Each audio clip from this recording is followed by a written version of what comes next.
Assalamualaikum warahmatullahi wabarakatuh. Kelompok Houthi kembali melancarkan serangan ke Israel. Kali ini, mereka menargetkan Tel Aviv dan Yerusalem dengan rudal. Komando Front dalam negeri Israel mengonfirmasi bahwa sirene peringatan serangan udara berbunyi di 255 lokasi, membuat sekitar 2 juta warga panik dan berhamburan mencari tempat aman. Militer Israel menyatakan berhasil mencegat 2 rudal yang diluncurkan dari Yaman, meski beberapa lainnya jatuh di area terbuka.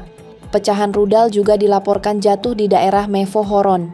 Aktivitas di Bandara Ben Gurion sempat dihentikan. Semua penerbangan ditunda sementara. Pemimpin kelompok Ansarullah, Abdul Malik Al-Houthi, menyatakan bahwa dukungan mereka terhadap Palestina tetap kuat, meski Amerika terus menyerang wilayah Yaman. Ia mengatakan serangan ke Israel akan terus berlanjut, apalagi setelah militer Israel kembali melakukan serangan mematikan di jalur Gaza. Serangan udara Israel yang menewaskan lebih dari 500 orang di Gaza langsung memicu reaksi keras dari berbagai pihak. Tak lama setelah itu, Hizbullah dari Lebanon dan Hamas di Gaza meluncurkan serangan balasan menggunakan roket, menandai runtuhnya gencatan senjata yang sudah lama dijaga. Situasi ini jadi tanda bahwa ketegangan di Timur Tengah kembali meningkat dan makin mengancam stabilitas kawasan. Awal mula kekacauan ini terjadi pada 18 Maret saat Israel meluncurkan serangan mendadak ke Gaza ketika warga tengah menyiapkan sahur. Serangan itu memakan ratusan korban jiwa dalam hitungan menit. PM Israel, Benjamin Netanyahu, menyalahkan Hamas atas kegagalan gencatan senjata karena mereka menolak membebaskan tawanan Israel dan menolak tawaran damai dari utusan Presiden Amerika. Hamas has already felt over the last 24 hours alive, and I hear all the commentators who are saying lies, saying that the IDF's recommendations. Akibat serangan itu, Israel dikecam oleh banyak negara dan organisasi internasional. Di sisi lain, kelompok perlawanan seperti Hamas tidak tinggal diam. Brigade Al-Qassam, sayap militer Hamas, mengklaim meluncurkan roket M90 ke Tel Aviv. Militer Israel membenarkan bahwa 3 roket mendarat di wilayah tengah negaranya dan sirene peringatan pun kembali berbunyi, mengakhiri masa tenang pasca gencatan senjata. Awalnya Hamas mencoba menahan diri agar mediator bisa menghentikan agresi Israel. Tapi karena serangan terus berlanjut dan korban terus bertambah, Hamas akhirnya memutuskan untuk membalas.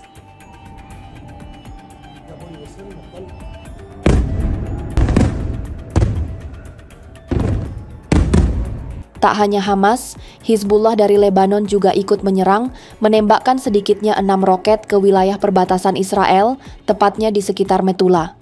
Ini adalah serangan pertama Hizbullah sejak gencatan senjata diberlakukan.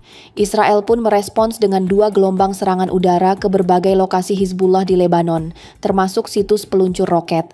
Mereka juga menyerang wilayah selatan Lebanon dengan artileri dan senjata otomatis. Serangan ini menewaskan 2 warga sipil Lebanon dan melukai lebih dari 12 orang. Serangan Israel di Lebanon pun langsung menuai kecaman. Sekjen Liga Arab, Ahmed Abul Gheit, menyatakan dukungannya terhadap Lebanon dan mengecam agresi Israel. Jika kekerasan seperti ini terus terjadi tanpa ada mediasi atau upaya diplomatik serius, konflik di Timur Tengah berisiko menyebar lebih luas. Serangan udara ke Gaza makin memperparah kondisi kemanusiaan di sana. Blokade ketat yang diterapkan Israel membuat Gaza bak penjara terbuka.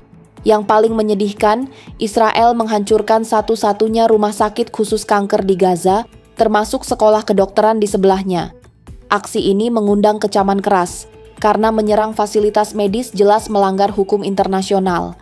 Rumah sakit itu sangat penting dalam merawat korban serangan yang terus berdatangan. Israel berdalih rumah sakit tersebut digunakan oleh Hamas, tapi hingga kini belum ada bukti jelas.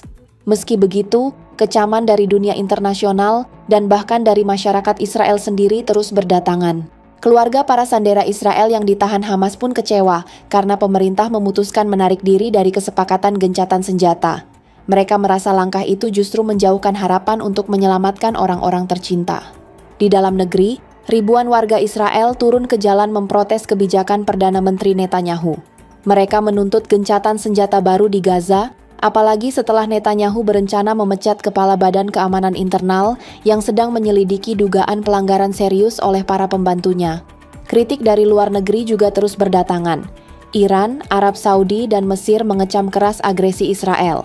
Mesir menyebut serangan itu pelanggaran mencolok terhadap gencatan senjata. Rusia pun turut bersuara, memperingatkan potensi eskalasi lebih besar dan menyerukan agar situasi dikendalikan. Dari Tiongkok, juru bicara Kemenlu menyuarakan keprihatinan mendalam dan meminta semua pihak menahan diri demi mencegah bencana kemanusiaan yang lebih besar. Di sisi lain, muncul kabar bahwa Amerika tengah bersiap melakukan serangan ke Iran. Hal ini terlihat dari pengerahan pesawat pengebom B-2 Spirit ke Pulau Diego Garcia bersama dengan beberapa pesawat kargo dan tanker. Pulau milik Inggris di Samudra Hindia itu memang sering digunakan Amerika untuk operasi militer ke Timur Tengah. Ketegangan antara Amerika dan Iran meningkat sejak era Donald Trump, terutama terkait dukungan Iran terhadap Houthi dan pengembangan senjata nuklir.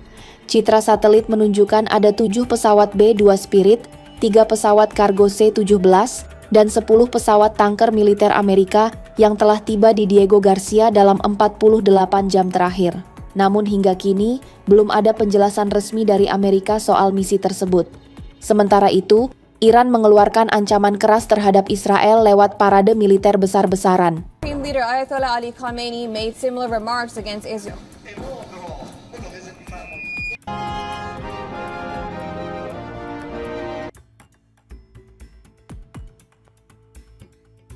Dalam acara yang digelar di Teluk Persia, Pantai Makran, dan Laut Kaspia, Garda Revolusi Islam, IRGC, menyebut Israel kini dalam posisi terkepung dan tak punya tempat untuk melarikan diri. Mereka bahkan bersumpah akan mengubah wilayah Israel jadi neraka.